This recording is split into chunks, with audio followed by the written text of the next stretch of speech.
Olá, tudo bem? Estamos começando mais uma edição do Além da Notícia, o espaço em que a informação vai além da superfície e você entende o que está realmente por trás dos fatos. Eu sou Bruno Araújo e a partir de agora te convido a mergulhar com a gente nos bastidores da política, da economia e dos acontecimentos que impactam diretamente a sua vida. Fique com a gente por aqui, que a notícia não para na manchete, ela vai além.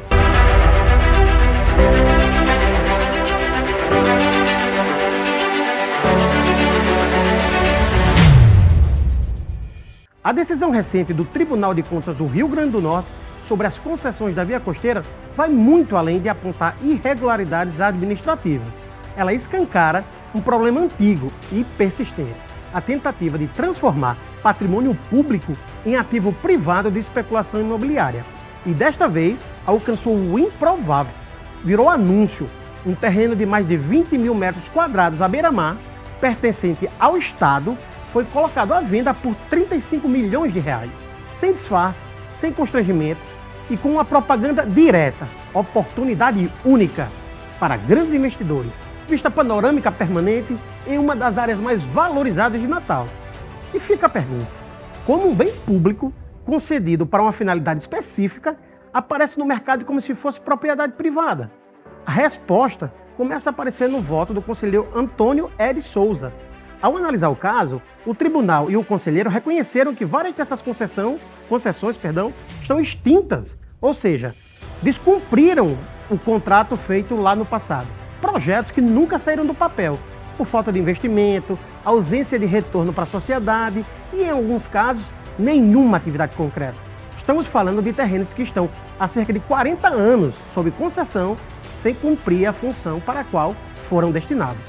E é importante deixar claro: não há qualquer decisão que cause fechamento de hotéis ou interrupção de atividades regulares desempenhadas naquela área. O que o tribunal fez foi algo básico, mas que há anos não era enfrentado com firmeza. Reconhecer o óbvio, que há ocupações irregulares, que há concessões sendo mantidas apenas no papel e que, em muitos casos, faltam condições mínimas para a execução dos projetos, seja por incapacidade técnica, falta de recursos, ausência de licenças ambientais ou até mudanças societárias sem autorização. Mas a questão vai além. O modelo de concessão permitiu essas distorções graves. E a especulação imobiliária tem uma lógica muito conhecida. Se mantém o controle de uma área nobre, adia-se o investimento e se espera a valorização com o tempo. E no momento oportuno, tenta-se transformar o direito de uso em produto e aí vende-se. O anúncio de 35 milhões não é um fato isolado. É um sintoma.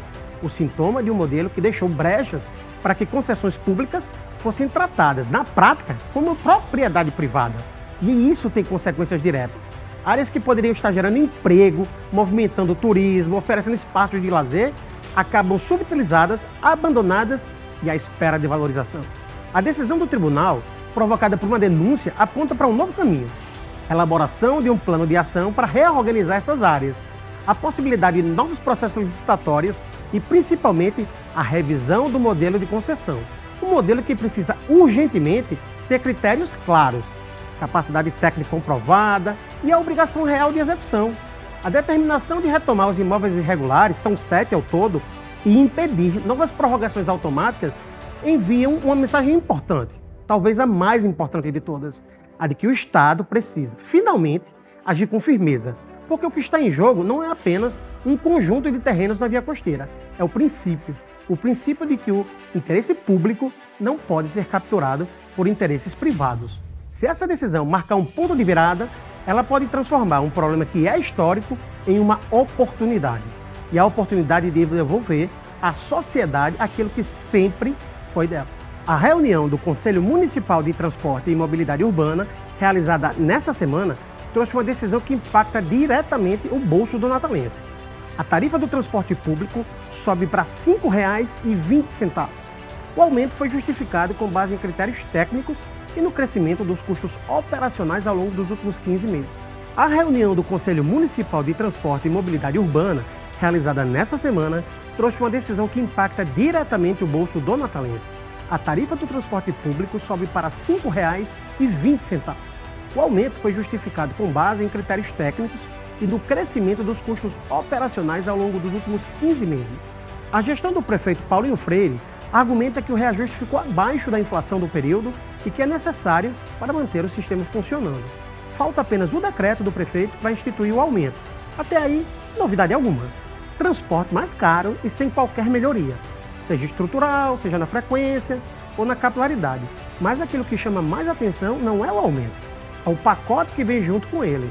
A prefeitura anunciou a ampliação de gratuidades, tarifa zero aos domingos, passe livre para estudantes da rede pública estadual até o ensino médio e gratuidade um sábado por mês em regiões comerciais como Alecrim e Cidade Alta.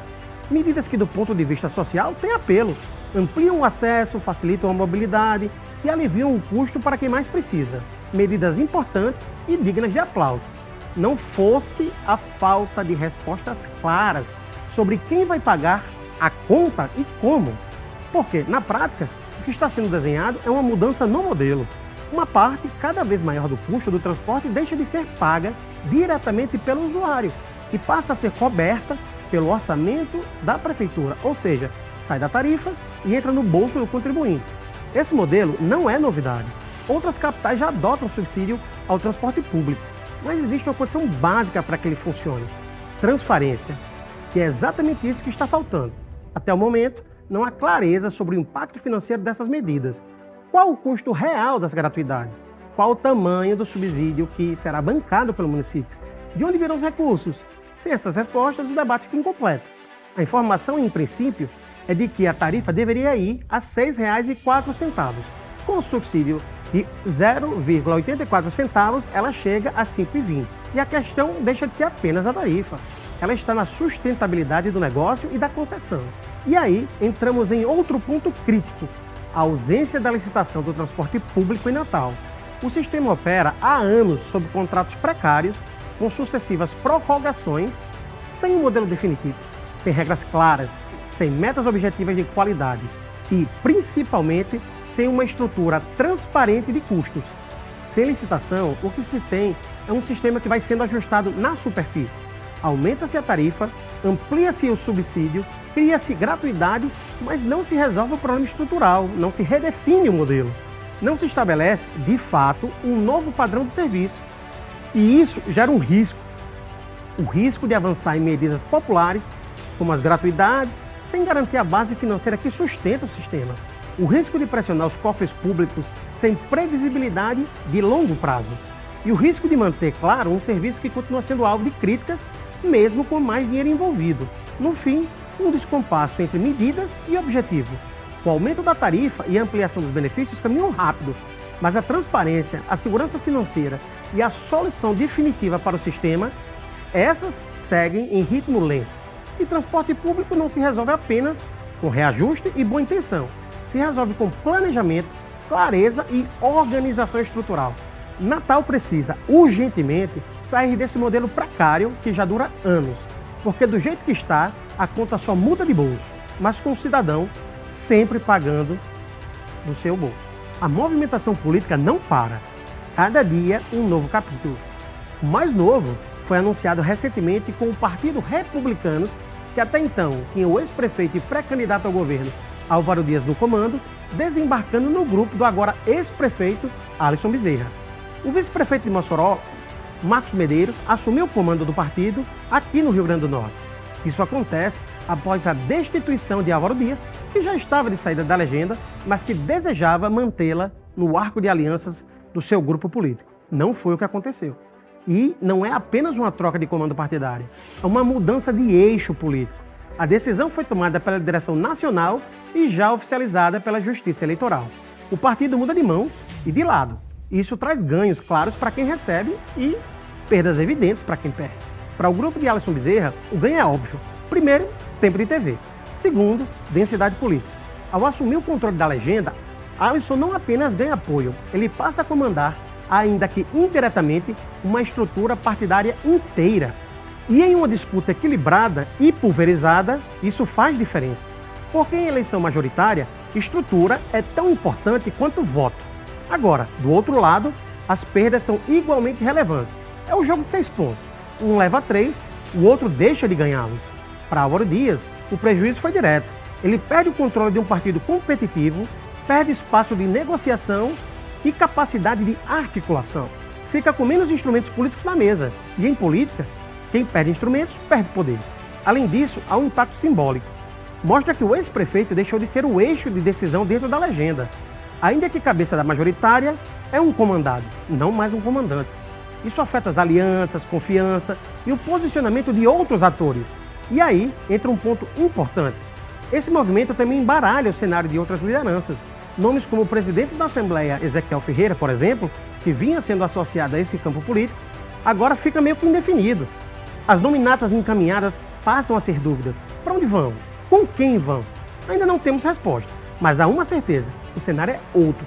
E mudou antes mesmo do início formal da campanha. No fim das contas, o que estamos vendo é a lógica mais pura da política em ação. Partidos não são apenas siglas, são instrumentos de poder. Quem controla o partido, controla recursos, tempo de TV, alianças e estratégias. Ao assumir o Republicanos no Estado, o grupo de Alisson Bezerra dá um passo importante. A eleição de 2026 ainda está no horizonte, mas os movimentos que definem quem chega forte ou enfraquecido já começaram. E esse, sem dúvida, foi um dos mais impactantes até agora. E no próximo bloco, a gente vai conversar aqui, no Além da Notícia, com o pré-candidato a senador pelo PL, Coronel Hélio Oliveira. Ele é aviador da Reserva da Aeronáutica, graduado em Ciências Aeronáuticas e desde 2014 atua em movimentos sociais conservadores.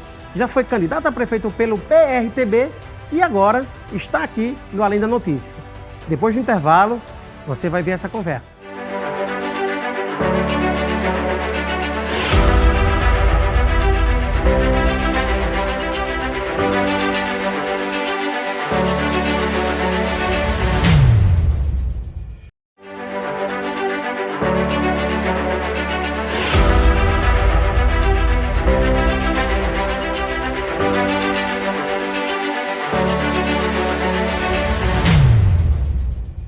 Estamos de volta com o Além da Notícia. Vamos bater um papo agora com o Coronel Hélio Oliveira, pré-candidato ao Senado pelo PL, aviador da reserva, tem uma paixão pelas aeronaves e pela história militar do país, pela história das guerras no mundo e vai falar com a gente muito mais sobre política. Se der tempo, a gente bate um papinho sobre esses outros assuntos. Mas seja muito bem-vindo, Coronel Hélio. É um prazer tê-lo aqui no Além da Notícia. Vamos bater esse papo. Muito obrigado, Bruno Araújo, pelo convite para estar aqui com vocês, né, com a sua audiência do Além da Notícia e falar que me senti muito honrado com o convite para podermos bater esse papo aí. Estou aqui à disposição, conforme diz aí, pronto, preparado e querendo. Coronel, a sua história enquanto indivíduo, ela foi muito construída, conectada com a segurança pública, né? O senhor é militar de carreira, o senhor é aviador da reserva. De que forma essa construção nas fileiras do Exército Brasileiro, aliás, da Aeronáutica Brasileira, ela o leva a disputar uma vaga, a tentar disputar uma vaga no Senado? Bruno, durante a minha carreira militar, eu servi nas fronteiras da Amazônia. Eu combati direto o tráfico de drogas, porque nós tínhamos as operações de sufocamento, né? Junto com a Marinha, Exército Aeronáutica, Polícia Federal, Polícia Militar, Polícia Civil e também a Polícia Rodoviária Federal. Porque o Brasil ele consegue ser o maior exportador do mundo de cocaína sem ter um pé de coca. O Porto de Santos sempre foi um hub para a Europa, para os Estados Unidos, das drogas, né? É como as facções utilizam, Comando Vermelho, PCC, utilizam, infiltram, e é a maior indústria, maior do que a Petrobras, né? A indústria das drogas no país. Então a gente viveu esse mundo aí todo, combatendo, derrubando aeronaves na fronteira, carregada de drogas, e a gente chega no momento, hoje, no país, que a gente percebe que a gente precisa se apresentar para poder, nesse momento, darmos opção para o Rio Grande do Norte de um modelo a ser escolhido, a ser pelo menos estudado, que possa realmente trazer soluções práticas para a melhoria da vida do cidadão, principalmente na segurança pública. Coronel, o senhor foi candidato a prefeito de Natal em 2020 e teve algo em torno de 8.500 votos, não é isso? 398 votos, mais precisamente. Perfeito. Foi ali meio que sua estreia na política oficial. Mas o que é que levou, de fato, na prática, a tentar conduzir esse conhecimento operacional, esse conhecimento da ponta para a política? Como é que o senhor chegou na política? Bruno, na verdade, em 2014, eu fui para a reserva, né?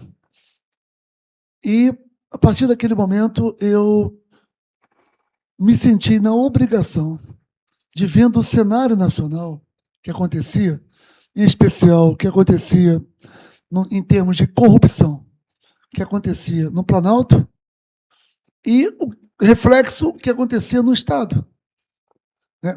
Voltamos à nova e velha história do Valfredo Gurgel. Já naquela época, nos corredores já não tinha maca, tinha gente deitada no chão, no papelão, gente morrendo. E lá em cima estourando aqueles escândalos de corrupção. Mensalão, petrolão, fundos de pensão. E aquilo me dava uma angústia, porque eu via o povo sofrendo com esses desvios de verbas públicas, que era do povo, impostos, né? E aquilo ali eu falava, como é que eu posso ajudar? Eu sempre fui assim, uma pessoa, que eu procurei, não sei se é altruísmo, mas uma pessoa que eu me preocupei com o próximo, sempre preocupei com o próximo, tá? E eu falei, como é que eu for? Agora eu posso falar o que eu quero, o que eu penso. Fui para as ruas.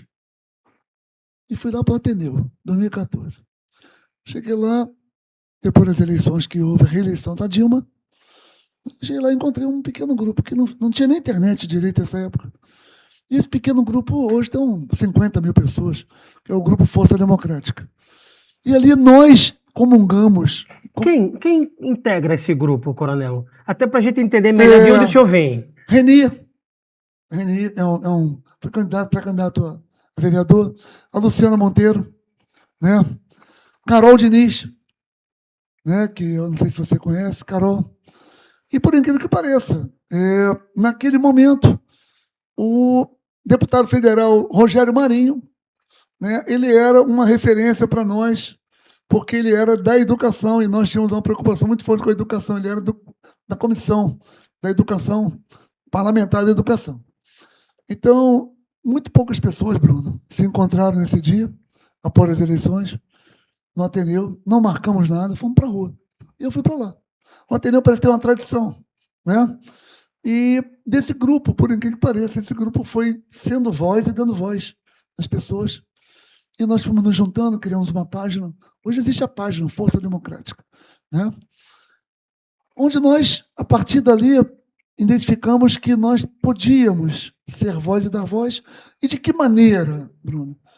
Defendendo as bandeiras que nós acreditávamos, as bandeiras do conservadorismo, né? A bandeira que já naquela época se apresentava ideologia de gênero nas escolas, escola sem partido, e nós começamos através de um parlamentar, que foi o deputado Rogério Marinho, a ir para dentro dos institutos federais a discutir pautas dessa natureza. Debate, né, no campo das ideias, câmaras municipais. Eu viajei o Brasil inteiro levando palestras. Então, esse campo, Alan dos Santos, era onde eu ia também. Dentro da casa dele tinha uma garagem, que tinha um programa Terça Livre. Então, eu sou um pouco lá de trás dessa época do... Quando do Dramato. Do Dramato, uma parte olaviana também, entendeu? Dos ensinamentos de Olavo. Então, eu capinei muito, né? Muito mesmo. Mas nunca tive pretensões de caminhar pelo campo da política partidária. Da partidária, não. É tal do eleições para ocupar cargos eletivos. Não, nunca tive isso. E até porque eu nunca precisei e nunca me senti atraído para ocupar um cargo. Até que chegou 2020. 2018. 2016, quando o Joaquim Barbosa fala do mensalão, não sei se você lembra, ele lê o relatório e fala, olha, o deputado federal que não foi envolvido, do PP, na época, foi Jair Messias Bolsonaro. né? Então, como eu já tinha tido um contato com o Bolsonaro, quando ele era vereador no Rio de Janeiro, e minha família toda votava nele, né? Eu fui fazer um convite a ele através do Grupo Radar, Rede de Apoio à Democracia e Ações Republicanas, que era um outro grupo que nós criamos de pensamento estratégico à época. Eu fazia parte dos dois, das ruas e do pensamento. E aí nós trouxemos ele através do Grupo Radar e, para minha surpresa, achava que só ia ter eu na palestra. Tinha 4.000 pessoas. Isso em 2016. Ele aceitou o convite, a gente trouxe. E ele, então, palestrou aqui. A partir dali, ele me convidou para vir candidato, porque ele falou, não adianta eu chegar e não ter quem me ajude na sustentação na Câmara e no Senado. Só que, Bruno, ninguém se ofereceu, nem eu, para ser candidato. E o tempo passou, e ele me convidou para coordenar a campanha dele em 2018. E aí eu fui coordenar a campanha. Fui ser o presidente do partido, junto com o brigadeiro Carlos Eduardo, que faleceu em memória, meu amigo. E em 2018 entramos, coordenamos a campanha, conseguimos atingir aí um percentual de 31% no primeiro turno, 35% no segundo turno. Chegou 2020, eu era presidente partidário, já não mais pelo PSL 17. Era pelo PRTB? PRTB por quê? Porque a partir do momento que ele falou, lá no famigerado cercadinho, que iria entregar o partido do PSL, eu fui imediatamente devolver a Bivar. Só que eu já tinha toda uma rede no Estado, 50 e tantos diretórios que eu tinha aberto, tinha tido uma trabalheira grande. Mas eu falei, não há projeto sem líder. E o meu líder, Jair Messias Bolsonaro. Então, entreguei a Bivar, o partido. Quando chegou em 2020, o grupo me procurando, me pressionando para que nós tivéssemos uma formação de nominatas e tal. E aí eu fui falar com o Levi Fidelis, do PRTB. Cheguei lá em São Paulo, fui até São Paulo, peguei o partido, conversei com ele. Viemos, o candidato não era eu. Aí vem a pandemia. E aí o candidato se tranca em casa, porque a mulher não deixa mais ele sair. E aí eu olho para trás, tinha 25 vereadores. Eles precisavam de um palanque. Aí eu falei, o que vocês querem de mim? Que você venha candidato. Por isso, que o Coronel Hélio foi candidato. Ou seja, Coronel Hélio nasceu para a política eleitoral partidária de uma contingência. É verdade. De uma contingência. Pronto. Contingência. Mas aí, falando nessa contingência, Coronel, automaticamente, mesmo na situação de contingência, o senhor foi lá, enfrentou, teve seus votos, ainda que não tenha sido um desempenho competitivo a ponto de disputar de fato Perfeito. as cabeças, o senhor volta agora com uma proposta de disputar o Senado, né? Hoje o senhor é pré-candidato pelo PL e com uma pauta conservadora, mas também com uma pauta muito forte focada em segurança pública. Para o senhor, onde é que o Estado, e aí eu falo de Estado de maneira ampla, erra no combate à segurança pública? Integração das polícias, inteligência. São coisas tão disponíveis hoje nos melhores estados do mundo, né? Então, hoje o Rio Grande do Norte, ele sabe que não tem um efetivo, todos os estados sofrem com isso, sofrem que não tem um efetivo ideal para isso, né? Haja vista o número de quantidade de áreas operacionais que são necessárias para poder ter o patrulhamento ostensivo, né, da cidade, do estado, né? Mas nós precisamos ter investimento maciço e inteligência. Transfronteiriça, né, transnacionais, porque, na verdade, nós sofremos consequências aqui. Chega para nós, muitas vezes, as consequências. Cadê a causa disso tudo? Onde está? Está aqui? Está no estado vizinho? Olha o que está acontecendo com o Ceará, olha o que está acontecendo com a Bahia.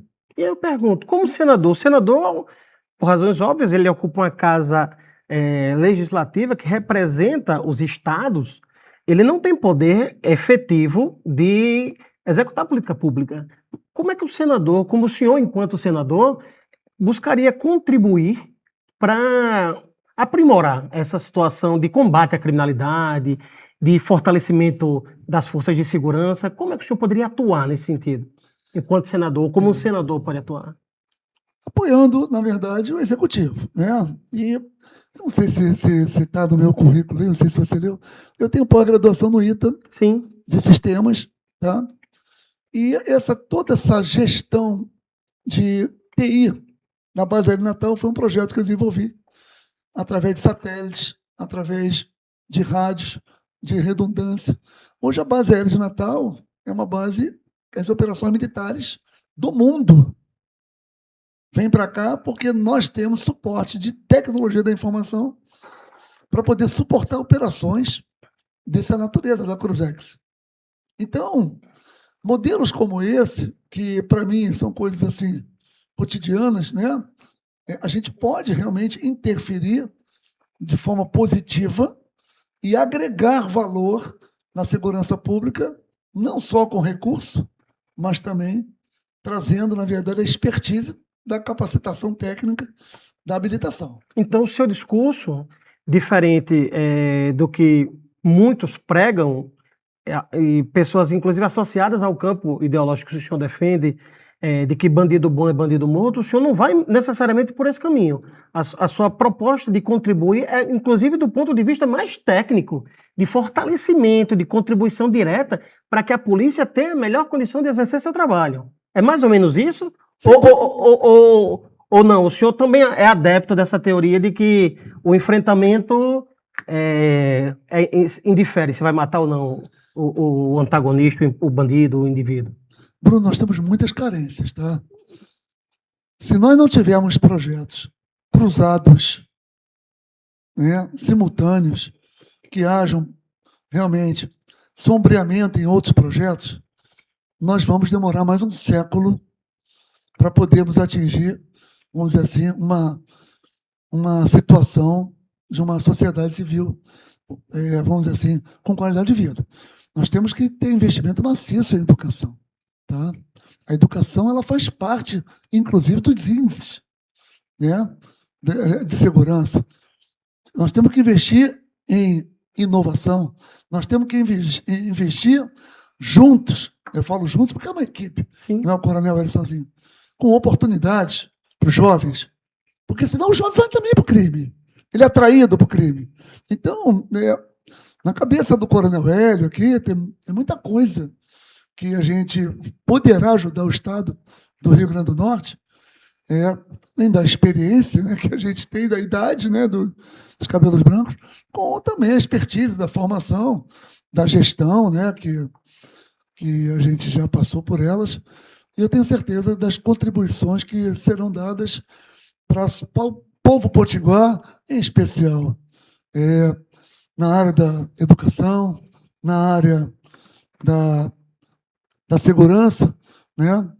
E também em outras áreas que a dor que as pessoas sentem também compartilham comigo, como é o caso da saúde, dessas cirurgias eletivas aí, que eu acho que quem tem fome e que precisa de saúde, ambos têm pressa. Coronel, foi aprovada recentemente a PEC da Segurança com uma série de medidas e mudanças que vão desde o aumento da pena para pessoas que comandam facções, pessoas que têm relação direta com facções, até divisão, de certa maneira, do fruto do crime que foi apreendido pela polícia quando a gente fala em dinheiro, por exemplo. Perfeito. Né?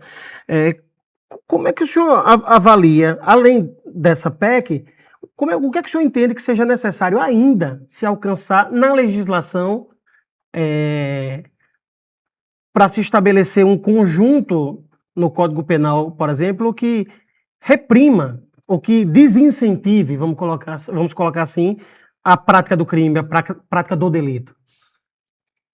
Aconteceu um fato aqui em Natal, mais uma vez, na Vila de Ponta Negra. A imprensa noticiou, né, o mesmo que aconteceu no ano retrasado, que foi a queima de ônibus, né, por facções. Naquela oportunidade, pelo menos até então, foi uma coisa mais ostensiva. Isso. Aqui, pelo menos por enquanto, foi um ônibus, salvo engano, e um carro de aqui de houve passeio. um sufocamento mais eficiente. Provavelmente teve inteligência, né, não para prevenção, mas conseguiu diminuir o dano colateral, o impacto. Bruno, sabe o que me preocupa? O impacto de ambos os eventos na principal indústria que o Rio Grande do Norte tem, que é o turismo. Né? O planejamento do turismo, ele ocorre, aquela pessoa que trabalha de para tirar as férias dele, ele planeja um ano antes. E aquele momento lá de trás teve um impacto significativo no turismo. E aqui a Paraíba herdou uma boa parte dos turistas, bem como o Ceará, Pernambuco, que viriam para o nosso estado do Rio Grande do Norte. Nós perdemos receita, perdemos divisas, perdemos impostos, tudo isso na base tributária que o turismo, empregos, né? E esse fato isolado aí, que foi um fato sufocado, né? Também. Você sabe que o Derrite, o deputado federal, quando apresentou essa PEC lá, ele fazia um enquadramento de atos como esse, por exemplo, e também como chefes dos tráficos, como o terrorismo, né? Era um desejo, inclusive, né, dos Estados Unidos, que essa PEC passasse com atos das facções para serem equiparados a terroristas, principalmente em atos como esse. Eu sou a favor disso. Porque isso, para mim, é terrorismo. Porque a população fica em pânico, fica aterrorizada. Tá? Isso provoca um efeito cascata na economia, porque nós, infelizmente, passamos a ser vítimas de uma situação como essa. Coronel, o senhor tocou num ponto muito interessante e que a gente vai voltar a discutir no próximo bloco. O Além da Notícia vai para o intervalo e a gente volta já já.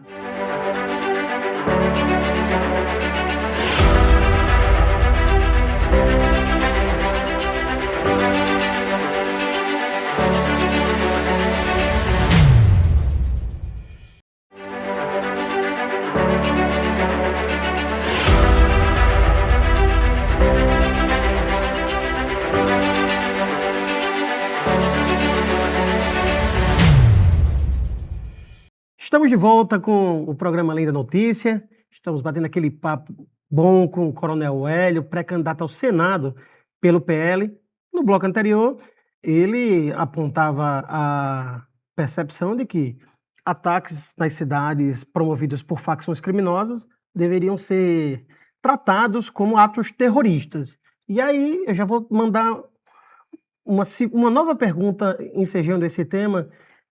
Coronel, uma das coisas que é dita sobre esse assunto, especialmente se dá pelo fato de que, por exemplo, instituições financeiras internacionais poderiam, dentre outras coisas, deixarem o país, porque em seus códigos é determinado que países com ameaça terrorista ele não deveria operar.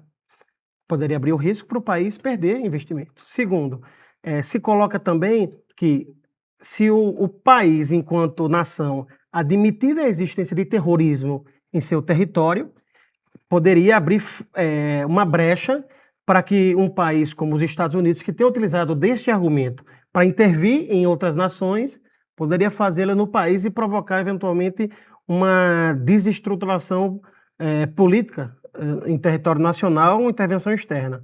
Há uma série de argumentos que são utilizados para negar isso, e o principal deles é na essência da coisa. Quando se fala que o terrorismo ele está associado muito mais à defesa de ideias do que, por exemplo, a atuação de uma facção criminosa que tem um objetivo final, que é o lucro. A gente pode comparar aí, por exemplo, a gente conversou até no bastidor aqui antes do programa começar, de que a situação, por exemplo, da Venezuela, o corpo que comanda a Venezuela estava muito focado na questão financeira. Eles enriqueceram com a atuação criminosa de facções, de milícias e tudo mais. É diferente, por exemplo, do Irã, que tem uma teocracia, um país comandado com base em leis religiosas. Dá para comparar as duas coisas? Resumindo esse pequeno preâmbulo que eu fiz, dá para comparar de fato as duas coisas e dizer que as duas são terrorismo, quando o nascedouro de cada uma é diferente? Eu acho que são coisas distintas, mas que têm em comum um ponto de convergência. Tá? Eu acompanhei de perto o problema da Venezuela, Bruno. Eu tenho um coronel da minha turma, formado comigo, que mora na Venezuela. Tá? Em 2014, ele já anunciava para mim que o modelo que estávamos caminhando aqui no Brasil foi o meu modelo adotado pela Venezuela. Isso em 2014. 14. Isso também me deu um combustível a mais e uma percepção maior de vamos dizer assim, para onde nós estamos rumando. E ele falava, olha, ele presta atenção nisso, sinais, né? E esses sinais eles foram sendo evidenciados. Por exemplo?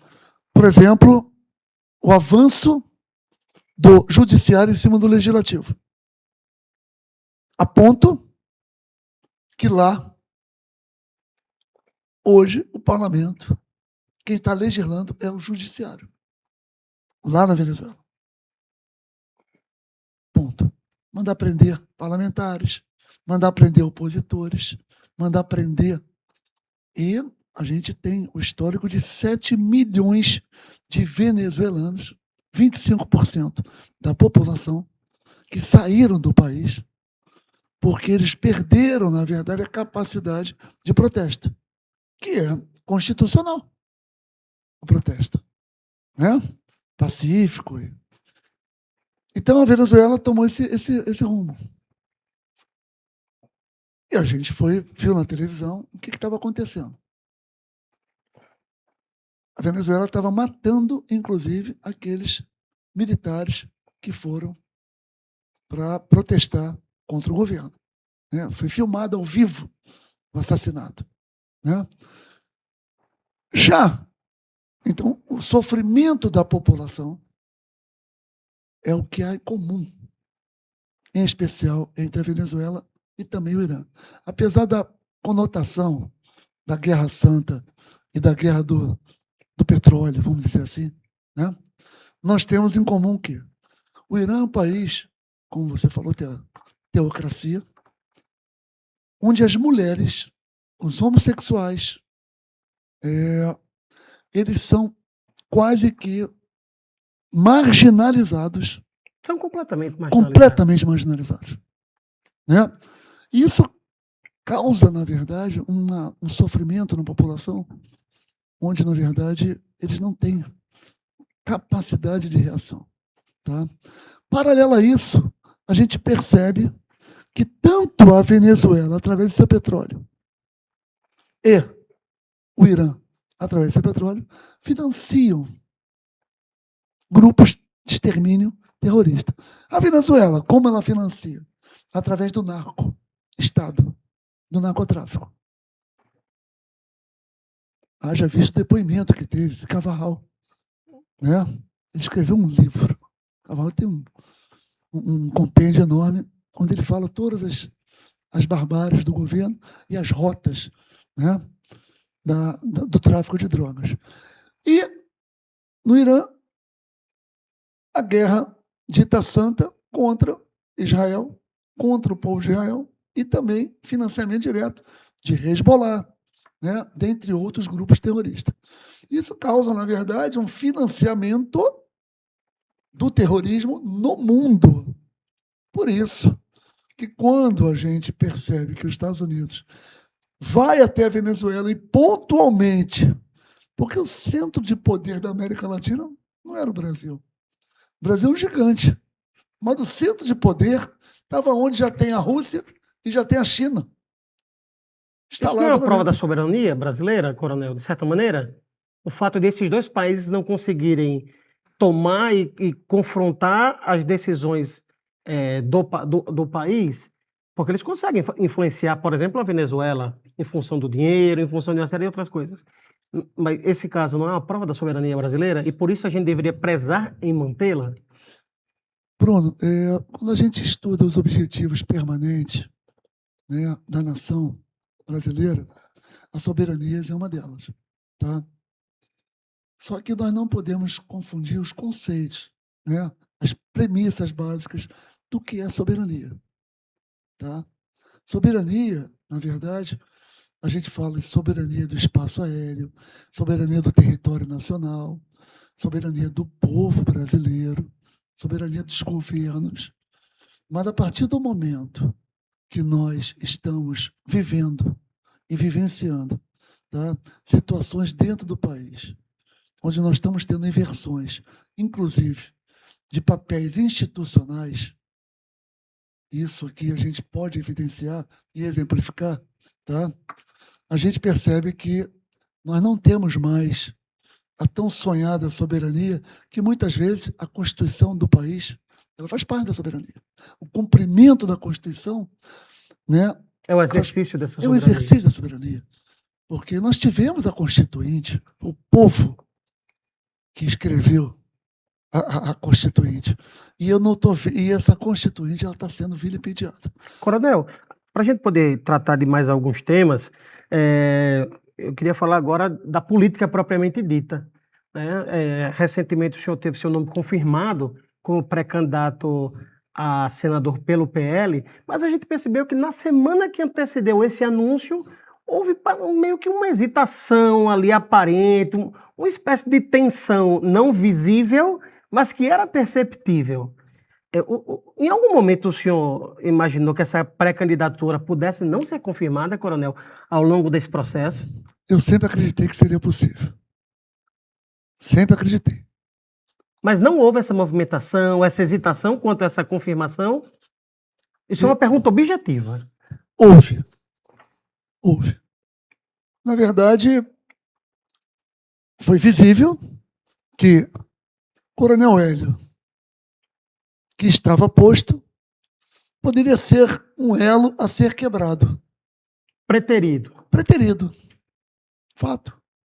Só que essa conquista dessa posição, ela foi tão legitimada, inclusive, quando teve aquele vazamento daquele rascunho, né, assinado por Flávio Bolsonaro, que aquilo ali, na verdade, me legitimou indelével, inconteste aquilo ali. Né? Então, hoje ele é o líder nacional, depois de Bolsonaro, dentro desse grupo. É verdade, verdade. E eu falei para ele, você herdou o melhor do teu pai. Né? Você herdou aí os valores, os princípios, mas você tem um carisma que é único aí, pela jovialidade, pela dancinha dele. Né? Essa dancinha ele importou da Argentina, do Milei, ou ele viu algum vídeo de Alisson pré-candidato ao governo? Alisson não entende dancinha? Também dança. Mas você já viu ele lá na campanha de senador no Rio? Não Depois vi. Procure. Então quer dizer que é uma coisa de mais tempo. Mais tempo. Sim. A dancinha lá, lá do Rio de Janeiro. A confirmação do seu nome, coronel, ela é ou pode ter sido um dos motivos de os republicanos, que pelo menos a intenção era que fosse mantido nesse arco de alianças do senador Rogério, do pré-candidato Álvaro, e que acabou junto ao pré-candidato ao governo Alisson Bezerra. Esse foi um dos motivos, a manutenção da sua candidatura ao Senado? Essa escolha do meu nome pelo presidente Bolsonaro, por Flávio Bolsonaro, confirmação pelo senador Rogério Marinho, ela, na verdade, era uma anunciação que, dentro de uma lógica, dentro de um estudo feito, que essa chapa majoritária, em todos os 27 estados da federação, né, precisava ter uma amálgama do nome que fosse realmente conservador, que fosse da direita, que fosse bolsonarista, como quiserem chamar aí. Né? Então, esse anúncio, ele já estava confirmado para ser feito. Com relação a republicanos, é um pouco mais complicado. Eu posso comentar aqui, sem ter 100% dos detalhes, mas o que aconteceu foi o seguinte: Álvaro veio para o PL, né? E isso, de alguma forma, pela estrutura que o partido tem para fazer uma campanha majoritária, né? Álvaro tinha um compromisso de formar uma chapa de deputado federal, que dá o coeficiente para poder manter o partido vivo, né? E Álvaro convida, então, o senador Stiveson para assumir o republicano. Só que o senador Stiveson, que participou da comissão do INSS, da CPMI do INSS, dentro do republicano estava o filho de Abraham Lincoln. Né? E o Stiveson falou assim, olha, eu não estou me identificando com o republicano, porque lá dentro tem gente que não comunga daquilo que eu acredito. E como o senador Stiveson é muito criterioso vamos dizer assim, por onde ele permeia, né, ele optou em não querer assumir o republicano. Foi esse fato. O senhor citou o Coronel Stevenson, ele... Capitão. Perdão, Coronel Stevenson. O capitão Stevenson Valentim, hoje senador da República, que busca a reeleição. O senador, ele é um dos nomes mais fortes colocados hoje no cenário para essa eleição de outubro.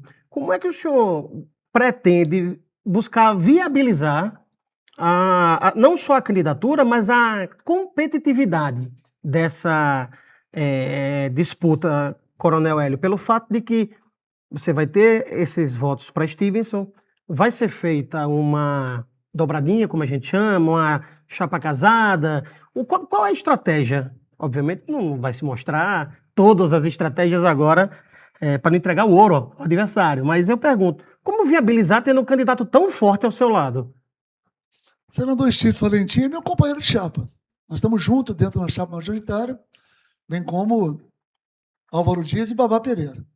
Essa chapa está consolidada, mostrou união no dia 21, teve o lançamento por Flávio Bolsonaro, teve a declaração do senador Stevenson Valentim ao projeto de Flávio Bolsonaro, ele inclusive comentou sobre a injustiça que estão fazendo com o pai dele, e subiu no palanque, levantamos os braços e nos anunciamos e nos apresentamos como um novo projeto, um projeto diferente, para que a população do Rio Grande do Norte pudesse, então, poder analisar e poder nos contemplar, se assim for da vontade do eleitor, para podermos exercer a função a partir de 2027. O segundo voto, obviamente, que é uma honra para qualquer candidato quando se vê escolhido pelo eleitor. Mas a prioridade de todo candidato, no seu caso pré-candidato hoje, é ser o primeiro voto. Aí eu pergunto, qual o diferencial do Coronel Hélio em relação a todos os outros adversários que estarão postos?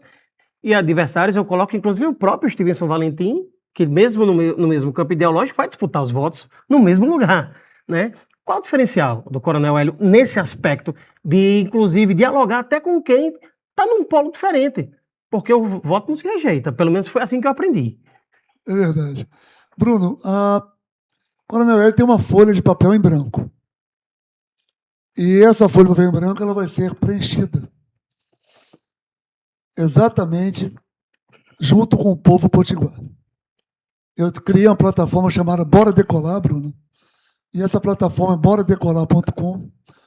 É uma plataforma de ideias colaborativas, onde o povo do Rio Grande do Norte está me ajudando, ou nos ajudando, a escrever aquilo que eles mais sentem, a dor que eles sentem, e eles estão compartilhando comigo nessas plataformas em diversos campos, no campo da saúde, da educação, da segurança, do emprego, da renda, da compliance.